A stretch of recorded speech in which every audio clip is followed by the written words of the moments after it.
All right, we've got a player here. His name is SIGO, and he was actually one of the commenters on my last Let's Talk Dragons with Dunk, and he had a really great comment for that show, for that specific video, talking about maybe, creating a more fair atmosphere when it comes to, glory hunting. So you want to tell us a little bit about your idea?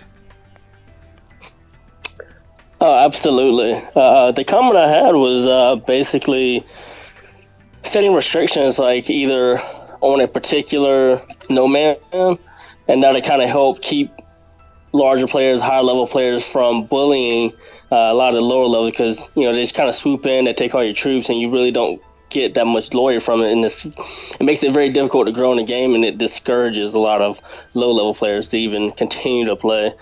And I think a lot of those low levels can be potentially very good players and very long time players, but having to continuously rush in to do an attack or even trying to find somebody to do an attack is very difficult in Atlas. Yeah. A lot of the players up in the higher leagues, they don't really do a lot of glory hunting because they're constantly taking castles, fighting castles. But a lot of these smaller league players and smaller players are actually hunting for glory to get their troops up there, or their Primarchs up. And that has been a problem. So you're right. Because, No Man's Land's the only place we're finding it.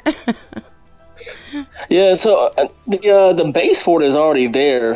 Just like in the main game, you just get random players. Mm-hmm. But I want to say, if they could take that aspect and apply it to maybe a couple sections of No Man's Land, where players of a certain range can go in and they don't have to worry about, a level 500 coming in, swooping in on a level, 110 or whatever the case is. There's no competition there. Well, and I know. Okay. One of the things is it's not really a leveling issue. It's more of a Primarch balance that would need to be done with that, because a level 500 comes in with and it hits a level 20, let's say. If it's in No Man's Land, they're getting crap glory anyways. So I think the real issue is when a silver star, Primarch hits, let's say, a bronze star. I'm just throwing that out there. Maybe that would be different because it's such a stronger one. So maybe to have a way to even divide that up as well would be interesting. But it would be a pill, I'll tell you. Yeah, I understand how the programming works. I know it's a little bit difficult, mm-hmm. but I do think that would be an excellent aspect to include in Atlas, just to improve the gameplay. Yeah, to have an area where you can go do safe glory hunting or whatever. I know there's a guy that and I meant to mention him in one of my other videos. He does glory swap for players under level 100. I need to get him on here too as well, which would help with stuff like that. But yeah, I know what you mean. I've been hit by level 400s and I'm oh no. And then so with the new troop rate we had recently, it was no. So I didn't. It's I'm not even hunting for glory right now. It was bad. Yeah, I do think that the new true rate is a step in the right direction, but I definitely think that it should advance that a little bit more, make it a little bit more sophisticated for the players. Yeah, absolutely. Just to expand upon it. Mm-hmm. Well, and I feel if they're going to take our troops, they should go to the other player, not to just no man out into the air. So, I don't know. That's just my thoughts. What about? I was gonna say, why don't you tell us a little bit about yourself? What level are you?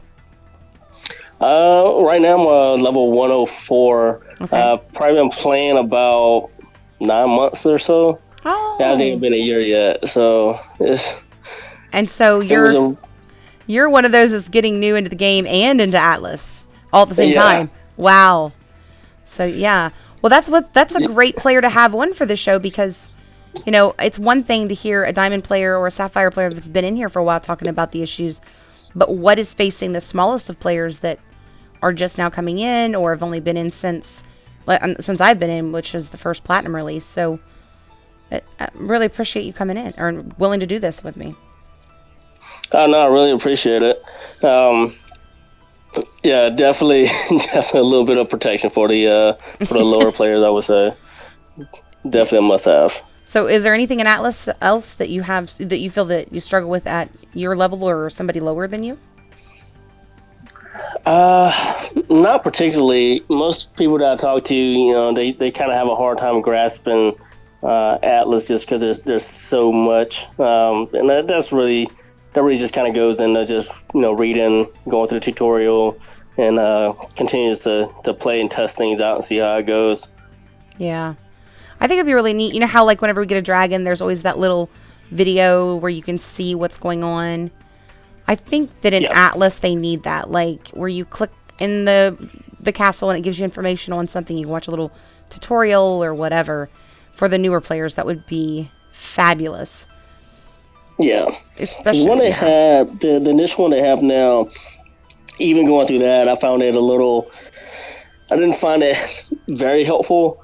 Mm-hmm. It didn't really explain a whole lot for me, and it really just took just going in there, asking people, and then testing things out for myself just to figure it out. I know, and so many people look at me, they're like, I need more Atlas videos. I'm like, I'm trying, I'm still learning, and then they change more, and then they change it again, and so I'm like, I'm trying to keep up, and I'm new at this too.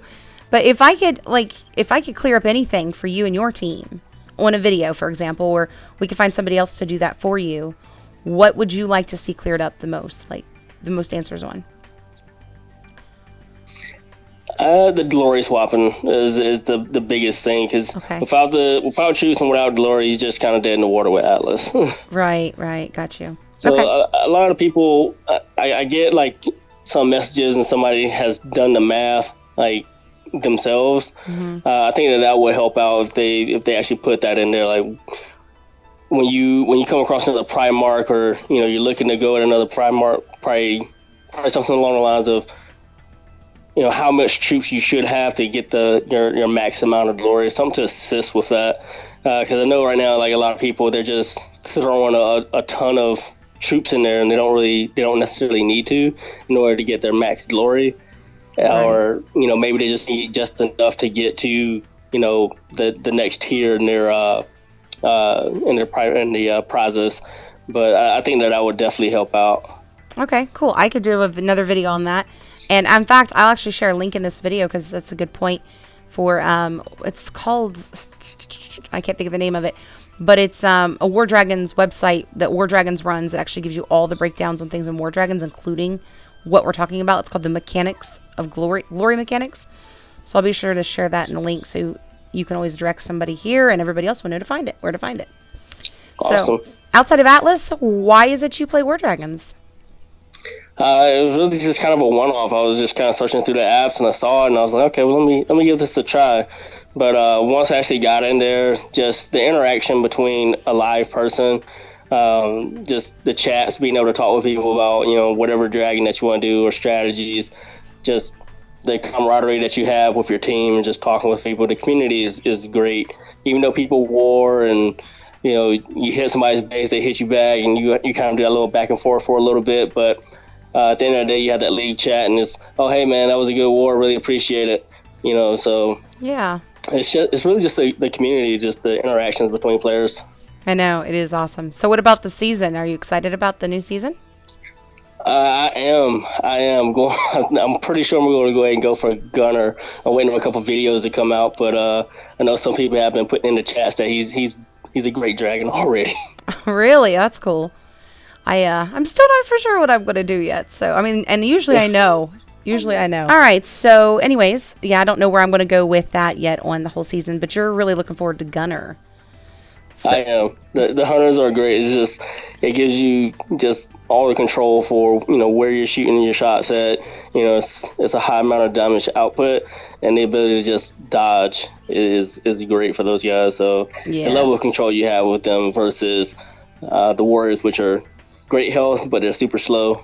And then the sorcerers, they're awesome, but they're very technical and they're not very strong. So if you have like a strategic item or a strategic tower or set of towers that you want to take, then they're great for it, but they're not going to just run through an entire base. Absolutely. So, but the great thing is this is 50% off Hunter. I haven't seen that since, I don't think, like Necrix, right? I'm thinking it's been that long, but anyways. Yeah, definitely worth getting. Even if he's not like the desired dragon of the season, that discount dragon's always great because of what you get along the way. But I'm actually going for the egg token bonus for the first time in the beginning of a season, like ever. And that's because, number one, it's a PvP. So I like those goodies that you get in there for the PvP. I always get like the first half on the first PvP, and I'll get the second half on the second PvP, generally. So, but awesome. So you'll have to let us know and comment whenever you get your gunner and tell us what you think of them. All right, will do. So anyways, I really appreciate you coming in. Is there anything you wanted to, shout out for your team? Are you guys recruiting? No, we actually just kind of got through a round of recruiting just now, so fantastic. We're all full up again. Awesome. Yeah. All right, awesome. The holidays always a rough time. People gotta drop off a little bit. Yeah, yeah, true. That is so true.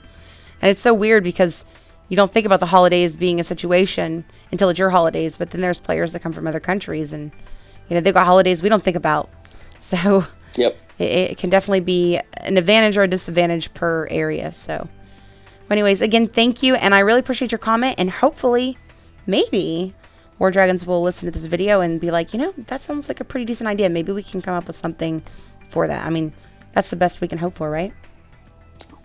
Yeah, and that's wish and pray. So. Right. Either that or do what my dad says, wish in one hand, and we won't go there. Yeah. Let's see which one fills up faster. All right, that's right. All right, well, we'll talk to you later. Thank you for calling in. All right, thanks for having me. Bye. Bye. All right. Thanks again, SIGO, for coming in and being on my show and having this wonderful conversation with me. You did a great job. Now, if anybody else is interested, of course, you can put that in your comment part whenever you sign up for the live drawing that we do every week. And there are quite a few of you I'm going to be reaching out to you in the next few weeks that have already said yes, they were interested. So be sure to keep that out. Now, whenever I ask you, and you put that in there and you say, yeah, I'm interested, I need to know contact info, that does not mean like a phone number, an email, guys. So you could just give me your line ID, for example, or your in-game name, and we can go from there. Not a problem. Anyways, guys, that is it for today's video. I hope everybody's enjoying the new series of dragons that just finally reached our screens. I'm pretty excited to be looking at them. And I'll see you guys tomorrow for a very special live stream tomorrow evening. I hope everybody can make it.